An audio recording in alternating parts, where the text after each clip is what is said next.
Proses dalam persalinan. Pengertian power dalam persalinan. Power adalah kontraksi uterus karena otot-otot polos rahim bekerja dengan baik dan sempurna. Pada waktu kontraksi, otot-otot rahim mengucup sehingga menjadi tebal dan lebih pendek. Ovum uteri menjadi lebih kecil sehingga mendorong janin ke arah segmen bawah, rahim dan serviks. Apabila serviks berdilatasi, usaha volunteer dimulai untuk mendorong yang disebut dengan kekuatan sekunder, yang memperbesar kekuatan kontraksi involunter. Kekuatan yang mendorong janin keluar atau power terdiri dari 1. His atau kekuatan primer. His atau kekuatan primer berasal dari titik pemicu tertentu terdapat pada perubahan lapisan otot di segmen uterus, bagian bawah dan bentuk gelombang. Kekuatan primer membuat serviks menipis, efekmen, dan berdilatasi dan janin turun. Penipisan serviks adalah pemendekatan penipisan serviks selama persalinan pada kehamilan anterum pertama. Efekmen biasanya terjadi terlebih dahulu daripada dilatasi pada kehamilan berikutnya. Selanjutnya, dilatasi serviks terjadi karena komponen muskula fibrosa tertarik dari serviks ke arah atas akibat kontraksi uterus yang kuat. Tekanan yang ditimbulkan akibat tekanan bagian presentasi juga membuat serviks berdilatasi. Yang kedua, tenaga mengejan atau kekuatan sekunder. Setelah bagian presentasi mencapai dasar panggul, sifat kontraksi berubah, yakni bersifat mendorong keluar. Ibu ingin mengedan, usaha mendorong ke bawah atau kekuatan sekunder, dibantu dengan usaha volunteer yang sama dengan dilakukan saat buang air besar atau mengedan. Digunakan otot-otot diafragma dan abdomen ibu berkontraksi dan mendorong keluar isi jalan lahir. Yang selanjutnya yaitu perubahan-perubahan pada uterus dan jalan lahir. Selama memasuki fase aktif, uterus berubah menjadi dua bagian yang berbeda, yaitu segmen atas rahim atau SAR dan segmen bawah rahim atau SBR. Persalinan maju dibentuk oleh korpus uteri dan segmen bawah analog dengan istimus uterus yang melebar dan menipis. Segmen atas rahim atau SAR terbentuk pada uterus bagian atas dengan sifat otak yang lebih tebal dan kontraktif. Pada gambar tersebut menjelaskan tentang segmen atas dan segmen bawah. Di sini saya akan menjelaskan lagi. Segmen atas makin tebal dan segmen bawah makin tipis, maka batas antara segmen atas dan segmen bawah menjadi jelas. Batas ini disebut lingkaran retraksi yang fisiologis. Kalau segmen bawah sangat diregang, maka lingkaran retraksi lebih jelas dan naik mendekati pusat dan disebut dengan lingkaran retraksi yang patologis. Sifat otak yang lebih tebal dan kontraktif. Pada gambar tersebut menjelaskan tentang segmen atas dan segmen bawah. Di sini saya akan menjelaskan lagi. Segmen atas makin tebal dan segmen bawah makin tipis, maka batas antara segmen atas dan segmen bawah menjadi jelas. Batas ini disebut lingkaran retraksi yang fisiologis. Kalau segmen bawah sangat diregang, maka lingkaran retraksi lebih jelas dan naik mendekati pusat dan disebut dengan lingkaran retraksi yang patologis. Yang kedua, passage atau jalan lahir. Merupakan jalan lahir yang harus dilewati oleh janin yang terdiri dari rongga panggul, dasar panggul, serviks, dan vagina. Syarat agar janin dan plasenta dapat melalui jalan lahir tanpa ada rintangan, maka jalan lahir tersebut harus normal. Passage atau jalan lahir dalam persalinan dibagi dua, yaitu yang pertama bagian keras yang terdiri dari tulang dan sendi. Panggul merupakan salah satu jalan lahir keras yang memiliki fungsi lebih dominan daripada jalan lahir lunak. Oleh karena itu, janin harus berhasil menyesuaikan diri terhadap jalan lahir yang relatif kaku. A. Tulang panggul yang terdiri dari os coccyx.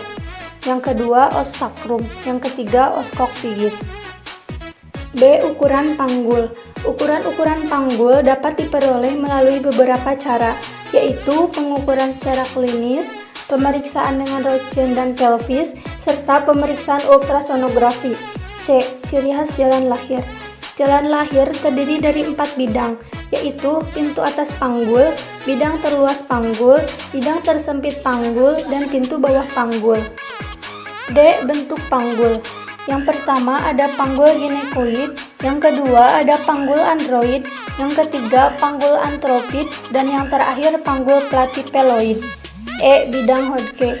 Bidang Hodge dipelajari untuk menentukan sampai di mana bagian terendah janin turun dalam panggul dan dalam persalinan.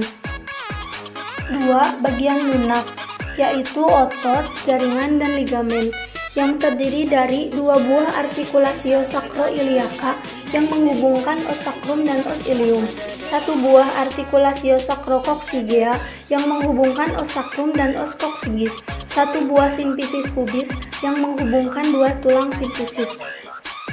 Yang ketiga yaitu passenger atau bisa disebut dengan isi kehamilan. Passenger terdiri dari janin, plasenta, dan ketuban. Yang pertama adalah janin. Janin adalah hasil dari pertemuan sperma dan ovum yang telah tumbuh secara sempurna. Dan bagian janin yang paling penting adalah kepala, karena kepala janin mempunyai ukuran yang paling besar. 90% bayi dilahirkan dengan letak kepala.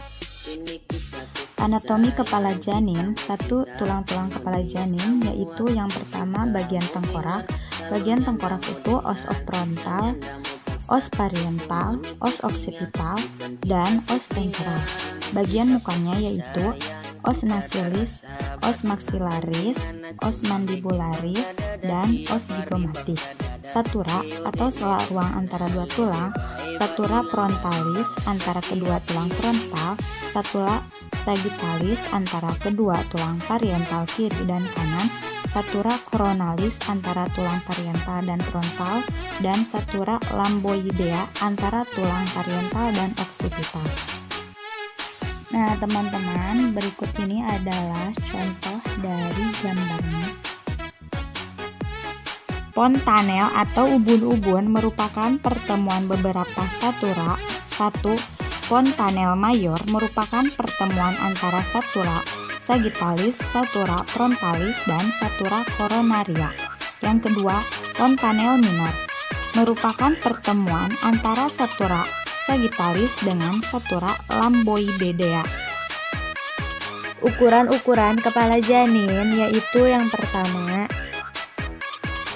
diameter subocipitobregmatic 9,5 cm, diameter occipitofrontalis jarak antara tulang occipita dan fronta 13 cm, diameter verticomento 13,5 cm merupakan diameter terbesar terjadi pada presentasi dahi. Diameter submentobregmatic 9,5 cm per diameter anteposterior pada presentasi muka. Diameter melintang pada tengkorak janin adalah diameter biparieentalis 9,5 cm dan diameter bitemporalis kurang lebih 8 cm. Ukuran circumferentia atau keliling. 1. Circumferentia fronto occipitalis kurang lebih 34 cm. 2. Circumferentia mento occipitalis kurang lebih 35 cm. 3. Circumferentia suboccipito bregmatic kurang lebih 32 cm. Presentasi kepala janin yang pertama kali memasuki pintu atas panggul dan terus melalui jalan lahir pada saat persalinan mencapai anterm. Letak janin adalah hubungan antara sumbu panjang atau punggung janin terhadap sumbu panjang punggung ibu. Ada 2 macam letak, yaitu memanjang atau vertikal. Presentasi ini tergantung pada struktur janin yang pertama memasuki panggul ibu.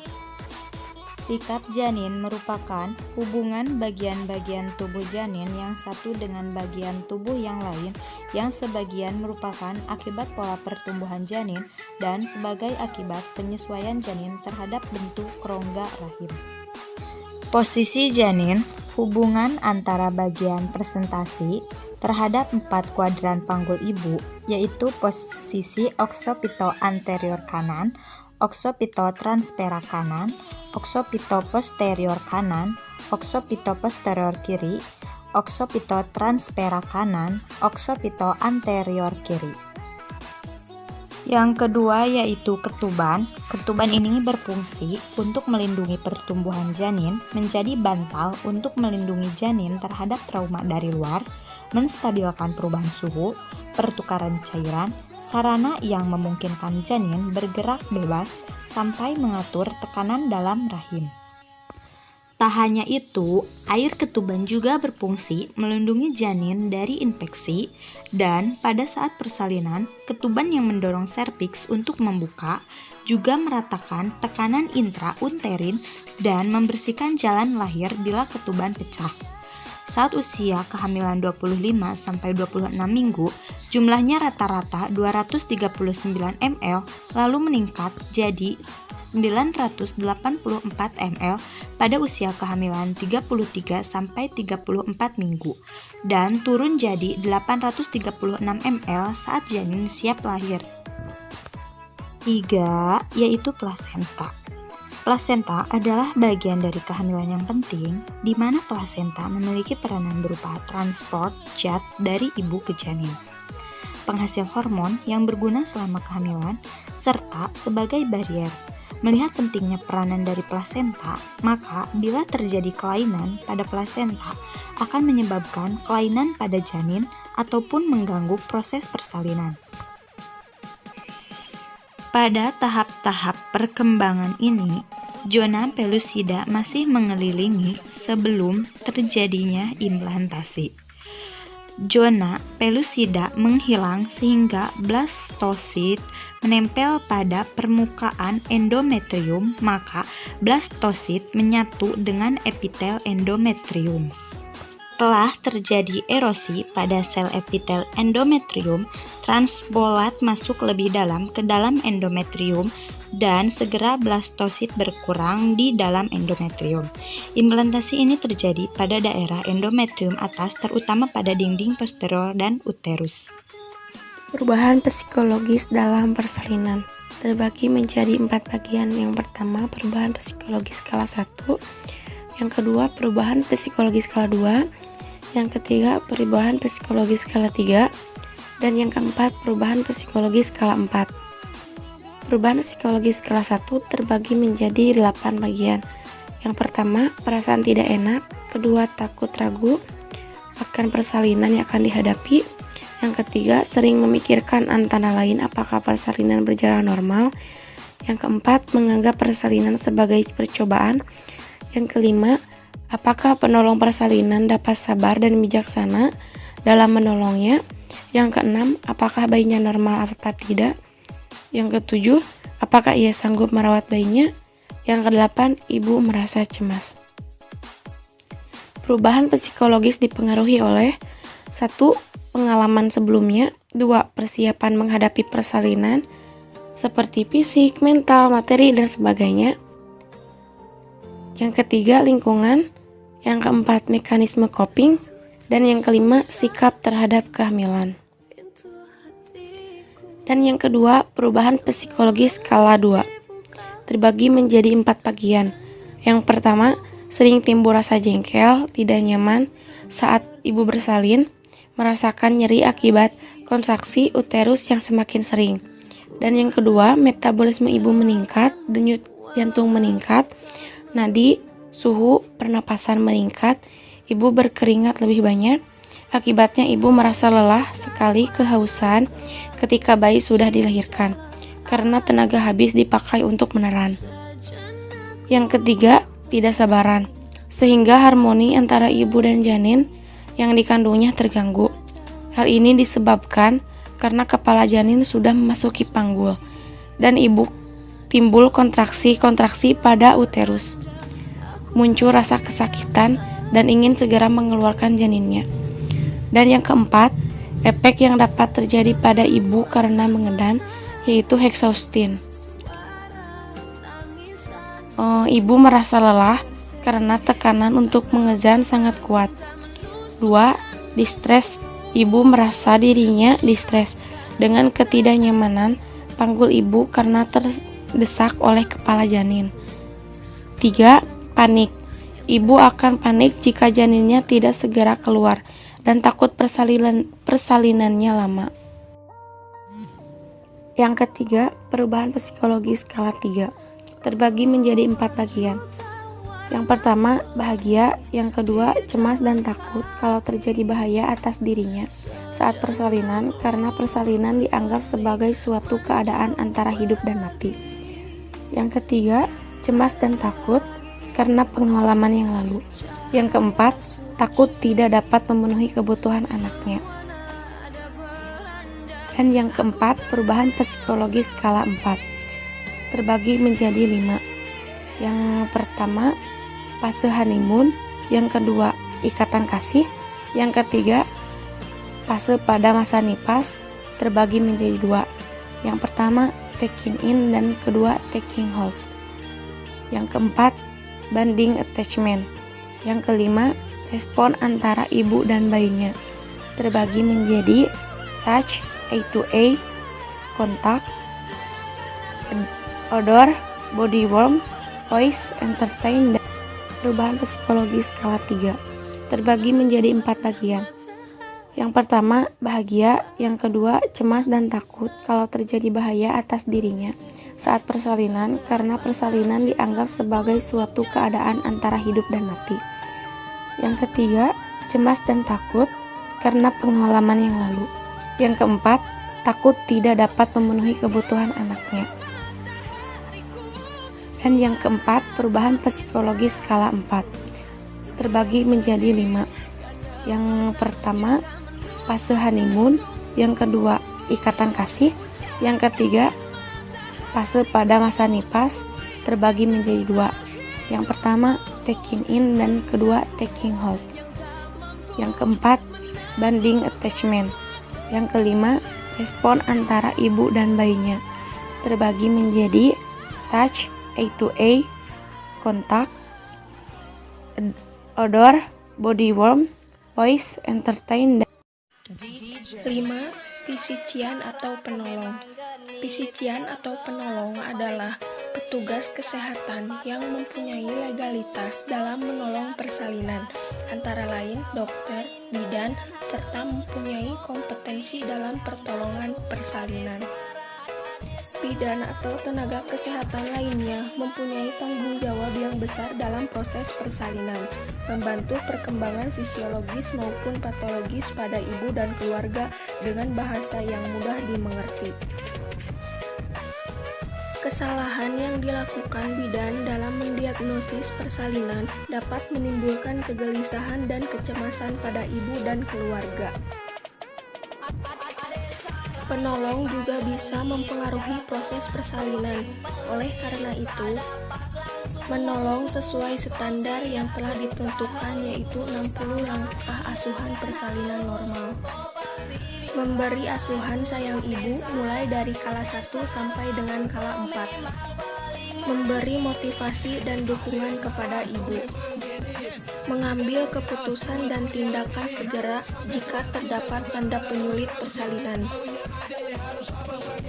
Peran dari penolong persalinan adalah mengantisipasi dan menangani komplikasi yang mungkin terjadi pada ibu dan janin.